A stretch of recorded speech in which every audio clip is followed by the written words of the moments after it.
Donc je passe la parole à monsieur Nicolas Rouinsard, maître de conférence en sociologie à l'université de Clermont-Ferrand, pour une intervention intitulée de la départementalisation à la question post-coloniale outre-mer, regard sociologique, après une introduction du, j'ose pas dire scientologue, du spécialiste de sciences politiques, politiste, pardon, le juriste, la parole au sociologue. Merci beaucoup. Merci. Je commencerai par déjà vous remercier, enfin en tout cas les organisateurs du colloque pour cette invitation. C'est toujours un plaisir de venir parler de mes travaux de recherche sur La Réunion, et qui plus est quand ça se passe à La Réunion. Je me propose là de poser un regard sociologique donc sur la départementalisation, et comme l'indique le titre, poser la question post-coloniale outre-mer en parlant de la départementalisation, ça suppose d'interroger les mécanismes de reproduction sociale ou de continuité avec un fait colonial à la fois, et avec également tout ce qui relève de rupture. Le projet de la départementalisation tel qu'il est voté en 1946, il est vraiment présenté par l'État français comme une politique de rattrapage, d'assimilation législative et de mise à égalité avec la métropole. Donc il s'agit vraiment, pour reprendre les termes de l'époque, de rompre avec l'ère coloniale, en s'assurant que ces départements deviennent des départements comme les autres, et en s'assurant également que leurs indices, en s'assurant également que leurs indices économiques et sociaux se rapprochent progressivement de la moyenne nationale. Alors quand on se plonge un peu dans la littérature justement sociologique ou anthropologique sur La Réunion ou sur d'autres outre-mer, on observe souvent justement du changement social, alors que ce soit sur le plan de la santé, de la démographie, de l'éducation, de l'habitat, de la protection sociale, des infrastructures, etc. Nul doute que le rattrapage aura été aussi spectaculaire qu'effectif, même si il aura fallu quelques années, tout ne s'est pas passé dans les premières années de départementalisation. De même, si l'on observe les transformations du paysage sociologique sous l'angle du passage d'une économie rurale et traditionnelle à une économie dominée par le tertiaire, là, nul doute également que la transformation de l'organisation socio-économique est effective. En revanche, si l'on s'intéresse à la structure de classe, donc ce qu'on appelle la structure de classe en sociologie, c'est vraiment la manière dont la société organise la distribution des groupes sociaux, des classes sociales dans l'espace social, là, force est de reconnaître que de réelles inerties subsistent de la société de plantation coloniale. Et malgré l'émergence d'une classe moyenne qui a eu pour effet d'affaiblir la structure binaire de la société antérieure, on observe que les groupes qui appartiennent aujourd'hui aux positions respectivement dominées et dominantes dans l'espace social ne sont autres, en tout cas, que les descendants des groupes qui les occupaient déjà par le passé. Alors ça, c'est quelque chose qui peut être objectivé par des travaux de sociologues, et notamment en nous appuyant sur des indicateurs de l'INSEE, même si pour le coup il nous manque des indicateurs, dans la mesure où le propre d'une structure sociale d'une société de plantation coloniale, c'est que les divisions de classe sont aussi des divisions de race. Voilà. Dans la mesure où la statistique administrative interdit la variable ethnique, il est difficile de voir qu'est-ce qui reste de la structure de classe coloniale dans la structure de classe contemporaine. Et d'autant plus que les enquêtes sur la mobilité, etc., ne sont pas réalisées dans les DOM comme elles le sont en métropole. Donc il manque des indicateurs. Par contre, il faut aller regarder la littérature anthropologique, sociologique, et beaucoup plus finalement des enquêtes qualitatives qui sont menées notamment dans des groupes plutôt dominés pour observer des mécanismes de reproduction sociale. Alors ça peut être objectivé par des indicateurs, ça peut être aussi dénoncé dans la rue, il n'aura échappé à personne que les DOM sont secoués depuis quelques années par de durs conflits sociaux. Je pense en particulier au mouvement de 2009, contre la profitation. Il suffit de relire les documents du mouvement pour bien voir qu'on dénonçait quand même clairement les mécanismes de reproduction sociale, avec l'idée que la départementalisation, et notamment cette promesse égalitaire de la départementalisation, n'a pas été tenue et qu'on observe une reproduction des positions dominantes et dominées. Donc on peut dire que 70 ans après le vote de la départementalisation, et pour reprendre les mots visionnaires et désormais célèbres d'Aimé Césaire, on peut dire que ces sociétés demeurent à plusieurs titres des départements à part davantage que des départements à part entière. Cette singularité des Outre-mer dans l'espace national se mesure à la fois par le poids des inégalités internes, c'est-à-dire les inégalités au sein même de ces sociétés, qui sont très importantes, notamment compte tenu du taux de chômage et des inégalités d'accès à la condition salariale, et le poids des inégalités externes. C'est-à-dire que si on regarde tous les indicateurs de vulnérabilité, taux de chômage, ménage en dessous du seuil de pauvreté, CMU, échec scolaire, etc., les DOM, je ne parle pas que de la Réunion, les DOM connaissent des écarts importants avec la métropole.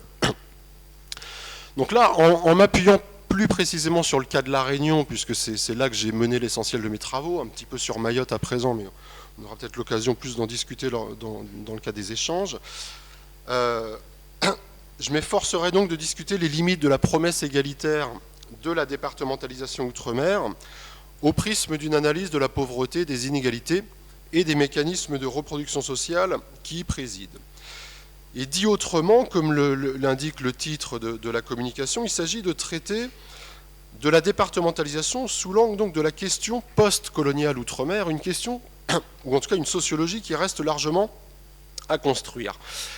On a peu de travaux dans les sciences sociales contemporaines qui posent la question post-coloniale dans l'outre-mer français. Alors, le courant de ce que l'on nomme les post-colonial studies, qui est largement anglo-américain, et depuis une trentaine d'années, finalement, quand on fait un peu un recensement des études post-coloniales, ça concerne essentiellement les anciennes colonies devenues indépendantes. Voilà. Et la situation post-coloniale se lie plutôt au travers de la mainmise des grandes nations sur les modes de développement économique, de représentation, de gestion, etc., de ces anciennes colonies. Le débat, il a un petit peu pénétré la sphère intellectuelle française au début des années 2000. La question postcoloniale du côté de la recherche française, qui va être notamment menée par des historiens et des politistes, elle traite essentiellement de l'ancienne métropole coloniale. Voilà. C'est-à-dire qu'on va essayer de voir dans quelle mesure, alors notamment à la suite de l'appel des indigènes de la République de 2005, à la suite des émeutes de 2005, où en gros on va essayer de réinterroger la fracture sociale de la société française au prisme d'une fracture coloniale qui serait réactivée. L'idée que les enfants de la colonisation, les enfants de l'immigration, ne sont autres que les enfants de la colonisation. Et donc là, il y a notamment les travaux de Sayad, également, grand sociologue de l'immigration, qui vont un peu dans ce sens-là, que l'immigré d'aujourd'hui serait un colonisé de nouvelle manière, etc.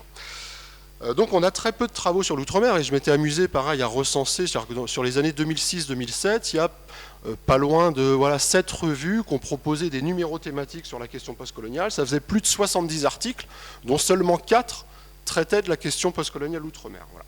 Donc il faut plutôt se plonger dans la littérature antillaise réunionnaise pour entrevoir cette question. Et je dis entrevoir car si les effets persistants de cette histoire coloniale esclavagiste traversent ces écrits, il n'y a pas véritablement une épistémologie de la question postcoloniale. On va préférer notamment les notions de négritude, de créolisation, de ligne de couleur. Je pense aux travaux de Bognol, notamment là-dessus. Donc la question postcoloniale que l'on peut légitimement se poser à l'endroit des anciennes colonies, elle a d'autant plus d'intérêt peut-être aussi pour les 4 vieilles colonies françaises qui ont cette particularité d'avoir connu, alors pour reprendre l'expression de mon collègue Yvan Combeau, d'avoir connu une décolonisation intra-française. Parce que ce scénario complètement inédit, original dans l'histoire, pose clairement la question des ruptures et des continuités avec le fait colonial. Donc la définition de ce qu'on peut appeler le post-colonial outre-mer, c'est vraiment la transfiguration du colonial dans une situation qui n'est plus coloniale. En gros, c'est qu'est-ce qui reste de colonial dans un monde qui n'est plus colonial, mais là d'un point de vue purement sociologique, c'est-à-dire notamment dans les structures mentales. Alors là, je fais notamment appel à la notion d'habitus de Bourdieu, c'est-à-dire comment est-ce qu'il y a des intériorisations durables de schèmes d'appréciation, de pensée, etc.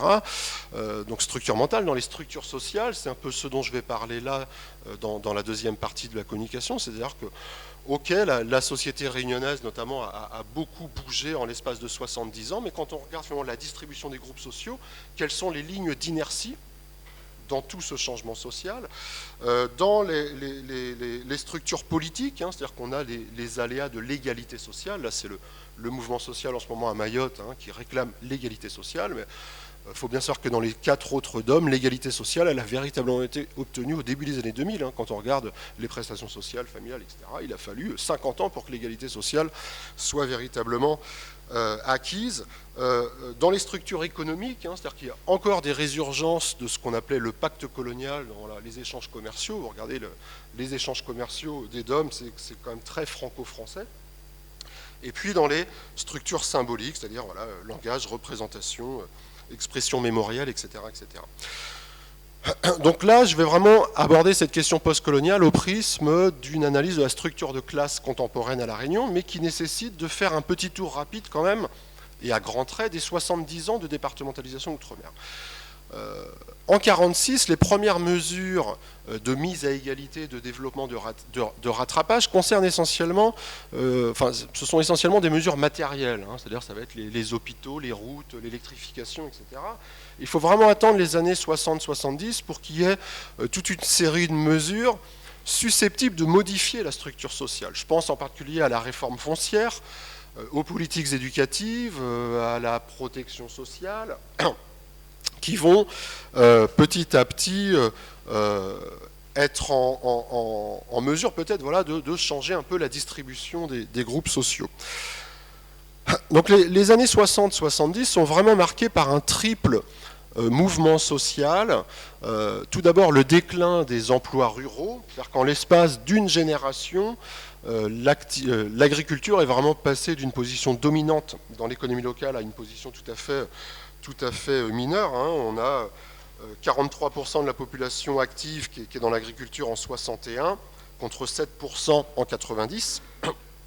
Donc ce déclin des emplois agricoles, il est corrélé avec une deuxième courbe qui est celle du chômage. Le chômage augmente très rapidement. La première année de mesure du chômage à La Réunion, c'est en 67. Alors au sens du BIT, on est déjà à 11%. Taux ramené à 23% si l'on inclut toutes les personnes en situation de sous-emploi, notamment avec les campagnes de coupe de la canne, etc. Le chômage va augmenter dans les décennies suivantes. Moi, quand je commence à faire mes travaux de recherche sur les questions de pauvreté, de chômage, d'inégalité à La Réunion, fin des années 90, début des années 2000, le taux de chômage au sens du BIT est de 36%, 42% au sens du recensement de la population. Voilà, un taux qui est ramené à 26% aujourd'hui, mais qui masque encore une fois l'importance du sous-emploi qui est 2 fois plus important à La Réunion qu'en métropole. Parallèlement au déclin des emplois agricoles et à l'envol du chômage, l'économie locale se tertiarise sous l'effet notamment de la mise en œuvre de tous ces équipements publics et donc l'accroissement des emplois publics. Donc la société réunionnaise, pour reprendre les termes de Jean Benoît, qui a mené beaucoup de travaux sur à la fois les Antilles et la Réunion, devient une société pseudo-industrielle, c'est-à-dire qu'on passe d'une économie dominée par le secteur primaire à une économie dominée par le secteur tertiaire, sans phase intermédiaire, ce qui a pour effet de laisser toute une masse de travailleurs ruraux sur le bas-côté. Et en clair, ce que je dis souvent, c'est que les employés de demain ne sont pas les ouvriers agricoles d'hier. Donc c'est vraiment ce passage qui laisse une partie de la population un peu sans affiliation. Les emplois publics, à l'époque, sont majoritairement occupés par les métropolitains. Par exemple, au recensement de 82, les métropolitains représentent 4% de la population réunionnaise, mais 53% des effectifs de la fonction publique. Et plus on monte effectivement dans les catégories sociales supérieures, plus on les retrouve. Mais finalement, comment en aurait-il pu être autrement au vu des politiques éducatives menées à l'époque? Si vous voulez, le passage d'une économie rurale à une économie tertiaire suppose de développer l'offre de formation. Or, jusque dans les années 60-70, et même quasiment début des années 80, les efforts se concentrent sur le primaire. Il s'agit surtout d'accueillir la masse des jeunes enfants dans une société qui n'a encore pas achevé sa transition démographique, mais il y a une certaine inertie du système scolaire. D'ailleurs, je peux vous donner des indicateurs. On a 9% de diplômés en 54, 11% en 61, 13% en 74. On progresse de 4 points en l'espace de 20 ans. Donc il y a une véritable inertie qui se retrouve encore dans les années 90-2000. Alors toute cette phase de rattrapage n'a pas totalement produit les effets escomptés. On a encore des écarts, notamment sur le bac. Il y a 10 points d'écart entre La Réunion et la moyenne nationale en termes d'échecs scolaires, etc. Donc cette sous-qualification participe effectivement de l'importance également du chômage. Donc dans l'ensemble, la structure de classe à La Réunion reste dominée par des positions appartenant aux catégories populaires et à la petite classe moyenne. On a un emploi sur 5 qui relève des métiers de service aux particuliers, agent d'entretien, employé de maison, assistante maternelle. Le second type d'emploi est celui d'ouvrier. En moyenne, le salaire moyen est 12% plus faible à La Réunion qu'en France métropolitaine. En moyenne, et il faut savoir qu'il y a l'indexation d'un côté et du coup un sous-salariat de l'autre. Si les emplois majoritairement occupés se situent en bas de l'échelle sociale, il ne faut pas perdre de vue qu'un grand nombre de Réunionnais sont soit inactifs, soit actifs mais au chômage. Près d'un Réunionnais sur deux appartient en effet à la catégorie des inactifs, une catégorie qui est notamment, où il y a une surreprésentation de ménages pauvres, notamment chez les personnes âgées, qui ont été faiblement intégrés dans l'économie salariale au cours de leur carrière professionnelle et qui se retrouvent dans les statistiques notamment du minimum vieillesse. En 2008, on a par exemple 45% des personnes âgées de plus de 65 ans à La Réunion qui perçoivent l'allocation vieillesse. Ce n'est que 5,4% en métropole. Parmi les actifs, on recense également donc près d'un Réunionnais sur 3 touchés par le chômage et ou le sous-emploi. Donc c'est une situation qui est parfaitement visible dans les statistiques administratives de la pauvreté et de l'assistance publique. En 2008, on a un ménage réunionnais sur 2 qui vit en dessous du seuil de pauvreté, contre 13% en métropole. On en a 36% qui bénéficient de la couverture médicale universelle complémentaire, contre 6% en métropole. Et on en a 20% qui bénéficient du revenu minimum d'insertion, contre 3,4% à l'échelle nationale. Donc, ce ne sont pas des petits écarts, ce sont des véritables surreprésentations. Juste en aparté, bien avoir à l'esprit que dans cette socio-histoire de la départementalisation, il a quand même fallu beaucoup de temps pour que l'économie de transfert déjà soit totalement alignée et qu'elle produise des effets. Jusque dans les années 80, sur le principe justement de la parité sociale, c'est-à-dire que les prestations sociales et familiales ont été marquées par des montants minorés, des critères d'éligibilité singuliers, ce qui fait qu'il n'y a vraiment pas eu les mêmes offres en termes de prestations. Ce n'est véritablement qu'en 89, avec l'introduction du RMI, que la protection sociale outre-mer va véritablement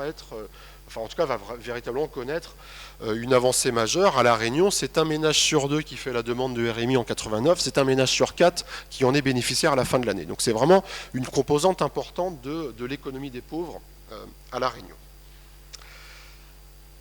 Pour conclure, on peut donc dire qu'avec d'un côté un sursalariat porté par la fonction publique et de l'autre un sous-salariat adossé à un chômage de masse, La Réunion demeure une société duale, malgré les transformations majeures de son économie. Les quelques données commentées ici suffisent effectivement. C'est pas le mien. Les quelques données commentées ici. Il me reste quoi 4 minutes. Ok. Suffisent effectivement à montrer la persistance des inégalités à la fois internes. On a évidemment des groupes sociaux stables et des groupes instables précarisés. Alors, on pourrait discuter plus largement, mais effectivement, il y a de la reproduction malgré la transformation de l'économie. Les propriétaires terriens ont su transférer une part de leurs capitaux vers l'import-distribution, etc. Le lumpenprolétariat des plantations est aujourd'hui typiquement le public allocataire des minima sociaux. Donc on voit bien qu'il y a une transformation de l'économie, de la matrice. C'est-à-dire qu'on n'est plus une société de plantation, mais quand on regarde effectivement la distribution des groupes sociaux dans l'espace social, on retrouve un peu les mêmes logiques. Alors si ce statu quo social s'explique par des contraintes objectives, le chômage de masse qui est aussi alimenté par une pression démographique qui est importante, que l'on ne connaît pas en métropole, la structure de l'emploi, l'économie insulaire, la faiblesse des qualifications. Il s'explique aussi par des mécanismes de reproduction sociale particulièrement prégnants dans le cadre des anciennes sociétés de plantation coloniales qui sont inégalitaires par essence. C'est-à-dire que la société coloniale ou la société de plantation, elle est de toute façon dual par essence, et donc il y a des dispositions durables aussi en termes de distribution des groupes sociaux dans l'espace social et d'intériorisation de cette distribution. Donc c'est vrai que ces inégalités sont largement érigées en habitus, à la fois chez les groupes dominés-dominants. Ça s'explique aussi par les mesures différées de la départementalisation, et là je pense en particulier aux politiques éducatives et aux politiques sociales qui ont été longues à se mettre en place et qui ont participé de la reproduction aussi de ces positions sociales. Globalement, on peut dire que l'économie mise en place dans le cadre de la départementalisation a davantage déplacé que supprimé les conditions originelles de production des inégalités. Alors ce tableau économique et social au sujet des fortes inégalités qui caractérisent la société réunionnaise ainsi que les autres DOM pose évidemment un certain nombre de questions politiques, économiques, sociales, avec en ligne de mire l'enjeu de maintenir une certaine cohésion sociale dans une société socialement fracturée. La conflictualité sociale outre-mer pose évidemment cette question de la cohésion sociale et de qu'est-ce qu'on fait. Et puis je terminerai peut-être cette communication par une question qui, à mon avis, appelle vraiment une mobilisation des nouvelles générations de chercheurs, c'est de poser la question aussi des transformations de ces sociétés à travers les jeunesses domiennes, alors la jeunesse réunionnaise, mais les jeunesses domiennes en règle générale, puisqu'elles constituent véritablement une génération charnière. C'est-à-dire que quand je parle de ces mécanismes de reproduction sociale, d'habitus, d'intériorisation durable, etc., les nouvelles générations, finalement, aspirent à un moment de rupture, davantage que les générations précédentes, parce qu'elles ont joué le jeu de l'école, elles sont davantage scolarisées. Le message de l'école, c'est un message de mobilité sociale. Vous faites des études, vous avez d'autant plus de chances d'être dans de la mobilité sociale ascendante. Or, le taux de chômage des 15-24 ans à La Réunion, il est de 60%. Alors évidemment, plus on est diplômé, moins on a de chances d'être au chômage, mais on observe aussi un phénomène de déclassement, comme on l'observe en métropole, etc., etc. Donc se pose véritablement la question des effets sociaux de ce déficit de reconnaissance. Ça se pose en métropole, les travaux de Louis Chauvel sur les classes moyennes à la dérive, le destin des générations le posent très clairement. Et à mon sens, ça se pose peut-être d'autant plus dans les DOM, puisque les inégalités peuvent être davantage perçues comme des iniquités. C'est-à-dire que la promesse égalitaire qui date de 70 ans et qui, à la rigueur, 70 ans plus tard, mériterait peut-être d'être tenue, ou en tout cas d'être relativement atteignable, continue d'être difficile. Et du coup, voilà, se pose véritablement la question de ce déficit de reconnaissance que peuvent connaître ces nouvelles générations. Voilà, je vous remercie pour